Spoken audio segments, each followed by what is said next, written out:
কোরআন আপনাকে তাওহীদের দিকে নিয়ে যায়, এই কোরআন বিশুদ্ধ আকীদার দিকে নিয়ে যায়। এই কোরআন নয়, সমস্ত আল্লাহর বাণীগুলো, আল্লাহর কিতাবগুলো আল্লাহর বাণী।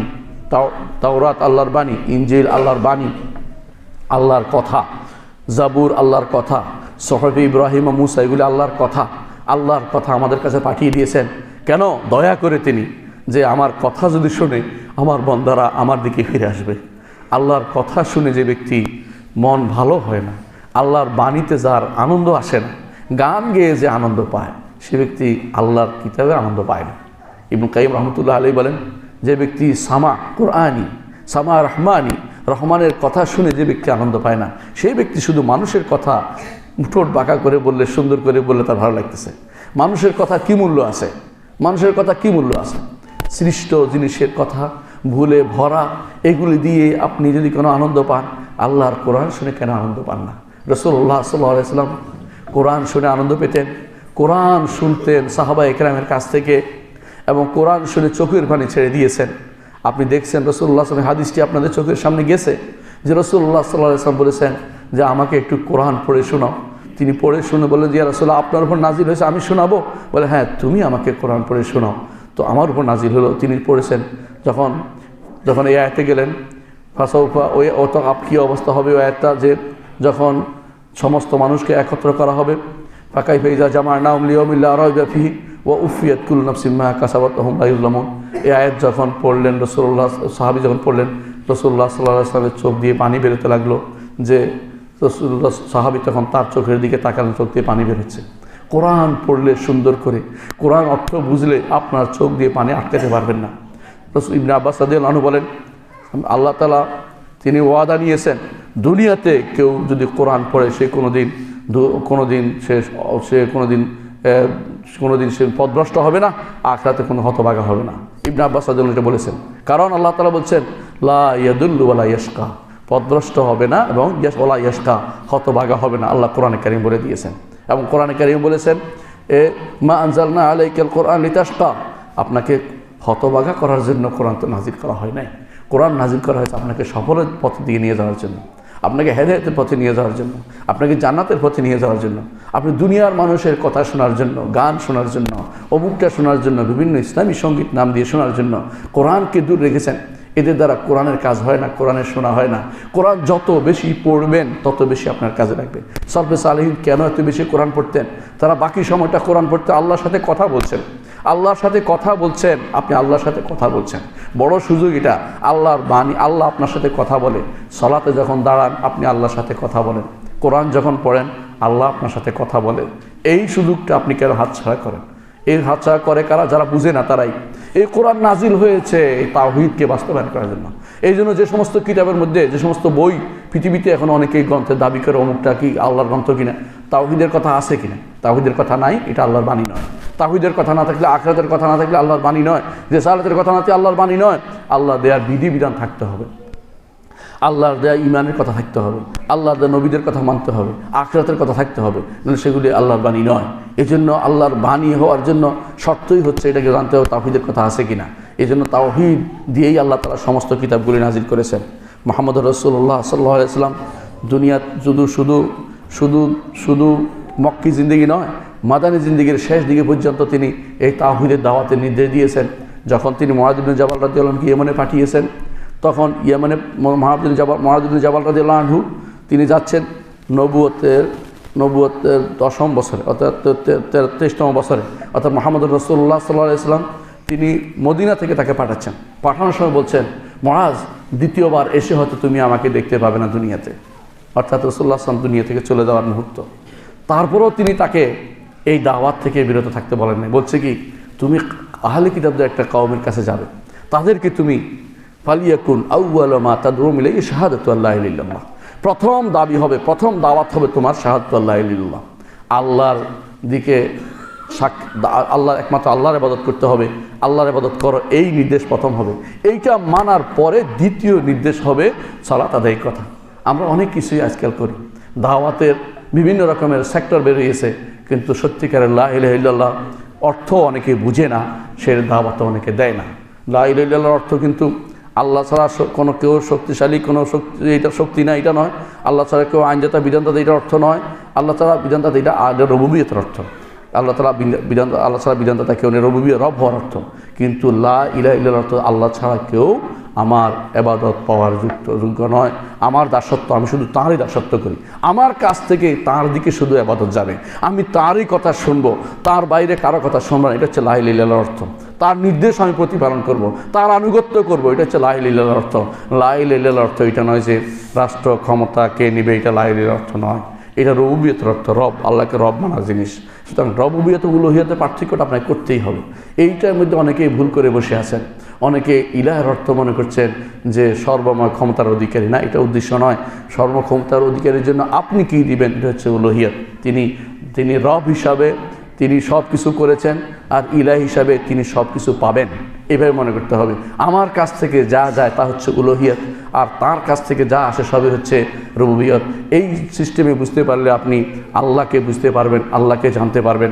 সুতরাং সমস্ত কিতাব এই জন্য নাজিল হয়েছে, এবং আল্লাহ তাআলা আল্লাহ রাসূল সাল্লাল্লাহু আলাইহি ওয়াসাল্লাম যখনই যাকে পাঠিয়েছেন প্রথম বলছেন তাওহীদের দাওয়াত দিতে। এই তাওহীদের দাওয়াতের কারণেই আমরা ইমানদার মুসলিম ভাগ ভাগ পাই। তাওহীদের দাওয়াতের কারণেই আপনি যদি আজ ইমানদার এবং কাফের এবং মুসলিমকে একসাথ করে ফেলেন, তাহলে আপনি তাওহীদের দাওয়াত বুঝেন নাই। মুহাম্মদুর রাসূলুল্লাহ সাল্লাল্লাহু আলাইহি ওয়াসাল্লামের কাছে তারা প্রস্তাব নিয়ে এসেছে, মক্কার মানুষের প্রস্তাব নিয়ে এসেছে, যদি রাজত্ব চান রাজা বানিয়ে দেব, যদি বউ চান ভালো সুন্দরী বউয়ের ব্যবস্থা করে দেব, যদি সম্পদ চান সম্পদ দিয়ে দেব, আমাদের মাবুদদের বিরুদ্ধে কিছু বলেন না। এবং তারা এইটার উপরে মুহাম্মদুর রাসূলুল্লাহ সাল্লাল্লাহু আলাইহি ওয়াসাল্লামকে বিভিন্নভাবে তার চাচার মাধ্যমে এটা দিয়ে আটকাতে চেয়েছে। মুহাম্মদুর রাসূলুল্লাহ সাল্লাল্লাহু আলাইহি ওয়াসাল্লাম বলেছেন, কি বলেছেন? আল্লাহ আয়াত নাযিল করে জানিয়ে দিয়েছেন, কুল ইয়া আইয়ুহাল কাফিরুন। কাফের বলেছেন ওদেরকে, কাফের বলেছেন। যারা ঈমান আনে তারা সব কাফের, মুসলিমরা ছাড়া সব কাফের। আমাদের দেশে অনেকেই দেখা যায় অমুক কাফের না তমুক কাফের না, সরাসরি একটা গোষ্ঠীকে তারা যারা হিন্দু বৌদ্ধ আছে ওদের কাফের বলতে রাজি নেই। মনে হয় যেন তার কলজা ছিঁড়ে যাচ্ছে কাফের বলতে। আল্লাহ কাফের বলছে, আল্লাহ কাফের বলছে, কুল ইয়া আইয়ুহাল কাফিরুন, হে কাফেররা। অর্থাৎ ঈমান না আনলে কাফের, মাঝখানে কোনো কিছু নেই। ঈমান না আনলে কাফের, যদি ঈমান আনে নাই, তাওহীদের দাওয়াতে সক্রিয় হয় নাই, হ্যাঁ, আল ইসলাম বিল তাওহীদ, আল্লাহর কাছে আত্মসমর্পণ করে তাওহীদ দাওয়াত নিয়ে সে ব্যক্তি কাফের। ওই ব্যক্তি সম্পর্কে আল্লাহ কি বলছেন? লা আ'বুদু মা তা'বুদুন, তোমরা যেগুলো ইবাদত করো আমি ইবাদত করি না। কেন এটা বলেছে? তারা তো আল্লাহর ইবাদত করে, কারণ একমাত্র আল্লাহর ইবাদত না হইলে এটা ইবাদত হয়নি। তারা যে আল্লাহর ইবাদত করে সে আল্লাহর ইবাদত আমরা করি না। আমাদের আল্লাহ আরশের উপরে, আর আশেপাশে অনেক মাদ্রাসা আছে যেগুলি আল্লাহ কোথায়? আল্লাহ সর্বত্র বিরাজমান, এবং তাদের আল্লাহ তাআলা কারো কাছে শাহরগের কাছে। আমরা শাহরগের কাছে আল্লাহকে বলি না, কারণ কোরআন এখানে যেখানে শাহরগের কথা আসছে এটা ফেরেশতাদের কথা আসছে। তাফসীর ইবনে কাসির খুলে দেখেন, এখানে বানাই বলছে নাহনু আকরাবু মিন হাবিল ওয়ারিদ, কয় যে আমরা তো আল্লাহ তো আমাদের শাহরগের কাছে।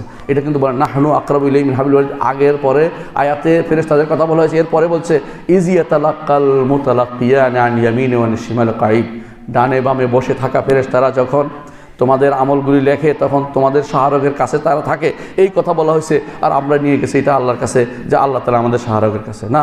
আল্লাহ তাআলা তিনি আরশের উপর থেকেও আমাদের শাহরগের কাছে নয়, এর চেয়ে ভিতরে কী আছে তাও জানেন, তাও দেখেন। কিন্তু তাই বলে শাহরগের কাছে না, স্রষ্টা সৃষ্টির উপরে, এইটা ঈমান না আনলে কেউ ঈমানদার হতে পারবে না। সুতরাং এই জন্য যারা আল্লাহর ইবাদত করেছে, মানলো বর্তমান কুরাইশরা আল্লাহর ইবাদত করতো, এর কোনো সন্দেহ নেই।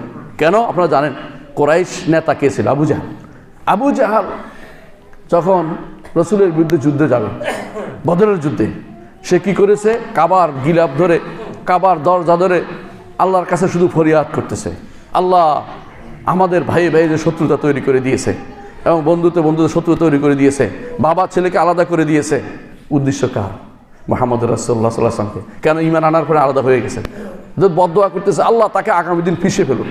আল্লাহ এরপর আগামী দিন মানে যেদিন যুদ্ধ হবে সেদিন আল্লাহ তাআলা সেদিন তাকেই পিষে ফেলেছে, কারণ সেই তো রাসূল তো সঠিক পথের দিকে দাওয়াত দিয়েছে, এই জন্য দোয়া তার বিরুদ্ধে লাগে নাই। বদদোয়ার ভয়ে, হুজুরের বদদোয়ার ভয়ে, কবরের বদদোয়ার ভয়ে, পীরের বদদোয়ার ভয়ে আল্লাহর দিন থেকে দূরে সরে যাওয়ার সুযোগ নাই। হক কথা বলে যাবেন, কিছু করতে পারবে না। এই জন্য হুদ আলাইহিসসালাতু ওয়াসসালামের কাছে যখন তারা আসে বলল, ইয়া হুদ মা জিতানা বিবাইয়িনা, হুদ আপনি তো কোনো প্রমাণ নিয়ে আসলেন না। তখন তিনি বললেন যে তোমরা সমস্ত কিছু একত্রে আমার কিছু করে দেখাও তো, একটা প্রমাণ দিচ্ছি যে আমি আমার রবের সরাসরি তত্ত্বাবধানে আছে, কিছুই করতে পারবে না, তারা কিছু করতে পারে নাই, প্রমাণ দেখিয়ে দিয়েছেন যে তোমরা সব যত কিছু আছে সুম্মা কিদুনি ফালা তুনজুরুন, কায়েদ করতে থাকো, আমার ষড়যন্ত্র করতে থাকো, আমাকে কোনো সামান্য তোমার করিও না, ছাড় দিও না, দেখবো যে তোমরা কিছু করতে পারেন, কিছুই করতে পারেন। তিনি এটা দাওয়াতের পথে ছিলেন। মুহাম্মদুর রাসূলুল্লাহ সাল্লাল্লাহু আলাইহি ওয়াসাল্লামকে এই জন্য আল্লাহ তাআলা বলেছেন যে আল্লাহ ইয়াসিমুকা মিনান নাস, আল্লাহ মানুষ থেকে আপনাকে হেফাজত করবেন।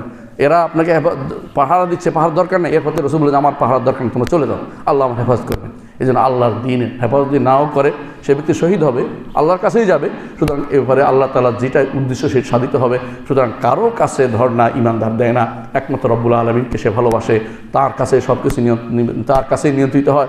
তিনি যখন চাইবেন অবশ্যই যাবে, তিনি যখন চাইবেন না কেউ তাকে মারতে পারবে না। সুতরাং এবারে চিন্তা করার কোনো লাভ নেই। মুহাম্মদুর রাসূলুল্লাহ সাল্লাল্লাহু আলাইহি ওয়াসাল্লাম তিনি তার কাছে যখন এই প্রস্তাব দেওয়া হলো যে এক বছর আপনি আমাদের মাবুদের ইবাদত করবেন, এক বছর আপনার মাবুদের ইবাদত করে দেবো, তিনি বললেন যে না, এটা তো মানা যাবে না। কুল ইয়া আইয়ুহাল কাফিরুন লা আ'বুদু মা তা'বুদুন ওয়ালা আনতুম আ'বুদুনা মা আ'বুদু ওয়ালা আনা আ'বুদু মা আ'বাদতুম ওয়ালা আনতুম আ'বুদুনা মা আ'বুদু লাকুম দীনুকুম ওয়ালিয়া দীন। তোমার দিন তোমার, আমার দিন আমার, আলাদা হতেই হবে, আলাদা হতেই হবে। দুই ধর্মকে একসাথ করে দেখা, দুইটাকে সমপরিমাণে দেখা, দুইটাকে ভালো দেখা, এটা শরীয়তে নেই। হ্যাঁ, এক দেশে বিভিন্ন রকম মানুষ থাকবে, আমি বলছি না তাদেরকে আপনি ঘৃণা করে দূরে তাড়িয়ে, এটা আপনার দায়িত্ব নয়, এটা রাষ্ট্রের দায়িত্ব, সে কীভাবে পরিচালনা করবেন। কিন্তু আপনি ইমানি দায়িত্ব হচ্ছে তার মধ্যে আপনাদের পার্থক্য করে যে আমি হকের উপর আছে, সে বাতিলের উপর আছে, এটা বিশ্বাস করতে হবে। এটা যদি বিশ্বাস না করেন আপনি ইমানদার হতে পারবেন না। কোনো ব্যক্তি যত বড় পণ্ডিতই হোক না কেন, ইমান আনে নাই, সে ব্যক্তি পথভ্রষ্টতার উপর আছে এবং সেই ব্যক্তি বদভ্রষ্টতা এবং সে জাহান্নামে যাবে, এতে কোনো সন্দেহ নেই। সুতরাং তাওহীদের দাওয়াত সবার আগে দিতে হবে, এটা ঘরে ঘরে বুঝাতে হবে, আমাদের বোনদের বুঝাতে হবে, আমাদের ভাইদের বুঝাতে হবে, পরিবার থেকে শুরু করতে হবে। মুহাম্মদুর রাসূলুল্লাহ সাল্লাল্লাহু আলাইহি ওয়াসাল্লামকে আল্লাহ তাআলা বলছেন ইয়া আইয়ুহাল্লাযীনা আমানু কু আনফুসাকুম ওয়া আহলিকুম নারা, হে নবী আপনি বলে দিন এই ইমানদারগণ তোমরা কী করবে, কু আনফুসাকুম ওয়া আহলিকুম নারা, নিজেকে বাঁচাও, পরিবারকে বাঁচাও। যদি নিজেকে ও পরিবারকে বাঁচাতে না পারেন তাহলে আপনি নিজেই ঠকে গেলেন। প্রথম দায়িত্ব নিজেকে বাঁচান, তারপর নিজের পরিবারকে বাঁচানো, কারণ মানুষ মাত্র একটা পরিবারের সদস্য, সেজন্য তাকে বাঁচানোর চেষ্টা করতে হবে। এর বাইরে যদি পারেন আপনি, এর বাইরে দায়িত্বপ্রাপ্ত হলে আপনি সেটা চেষ্টা করবেন। মসজিদের ইমাম সাহেব, খতিব সাহেব, তিনি সবাইকে বলবেন, মসজিদে যারা আসে তাদেরকে অবশ্যই তিনি বলবেন, বাইরের যারা আসে তাদেরকে প্রত্যেকে জানিয়ে দিবেন যে আমার দায়িত্ব হচ্ছে শিরিক মুক্ত থাকা, তাওহীদের উপর থাকা, আকীদা শুদ্ধ করা। আকীদা শুধু, আমি শুধু একটা অংশ, সামান্য অংশ উল্লেখ করেছি। আকীদা শুধু একমাত্র আল্লাহর ইবাদত এটাই নয়, আকীদার তো আরও অনেকগুলো পার্ট আছে, সেগুলিও শুদ্ধ করতে হবে। আমরা সেগুলো জানতে হবে, পড়তে হবে। না জেনে শুধুমাত্র সারাদিন সালাত আদায় করলাম আর মনে করলাম আল্লাহ পায়ে সিজদা করছি, এ কথা মনে করলে কাফের, তার ঈমান কোনোদিন গ্রহণযোগ্য হয় নাই, সে কুফরিতে লিপ্ত রয়েছে, তার সালাত হয় নাই, তার যাকাত কিছুই হয় নাই, তার জীবন বৃথা গেছে, সে জাহান্নামে চলে যাবে। কারণ আল্লাহ তাআলার পায়ে আমরা সিজদা করি না, আমরা মাটিতে সিজদা করি, আল্লাহকে খুশি করার জন্য আল্লাহর নির্দেশ প্রতিপালন করি, আমার নবী বলেছেন তাই করি, কিন্তু আমরা আল্লাহর পায়ে সিজদা করি না, অথবা আল্লাহর কুদরতি পায়েও সিজদা করি না। এই দুটি বিভ্রান্তি তৈরি করেছে আমাদের দেশে যারা আকীদা সম্পর্কে অজ্ঞ, তারা এগুলি তৈরি করেছে। এগুলি থেকে আমাদেরকে সাবধান হতে হবে। আকীদা বিশুদ্ধ না করা পর্যন্ত আপনার আমার দাওয়াত দেওয়ার যোগ্যতা নাই। দাওয়াত দিতে হলে আকীদাটা বিশুদ্ধ করে তারপর দাওয়াত দিতে হবে। কারণ এমনও হতে পারে দাওয়াত দিতে গিয়ে দাওয়াত নিয়ে বসেছেন, অর্থাৎ আপনি নিজেই জানেন না আপনি কার দাওয়াত দিচ্ছেন। ভুল দাওয়াত দেওয়ার জন্য অনেকে আবার তালিম করতে বের হয় মেয়েরা, আমি দেখে শুনেছি। ওই মেয়েরা নিজেরাই দাওয়াত জানে না, নিজেরাই দিন জানে না, শরিয়া জানে না, আকীদা জানে না, তারপর দাওয়াত দিতে বের হয়। মেয়েদেরকে দাওয়াত দিতে বের হওয়ার রাসূলুল্লাহ নির্দেশ দেন নাই। বলা একটা মেয়েরা দাওয়াত কোথায় দিবে, নিজের ঘরে দিবে, আশেপাশে দিবে, কিন্তু এটার জন্য বের হয়ে দূর দূরান্তে গিয়ে যাইবে। আবার বলে মাস্তুরাতরা নিয়ে আসছি, আবার পুরুষ একজন পরিচালক থাকবে। কে তাদেরকে এই নির্দেশনা দিয়েছে?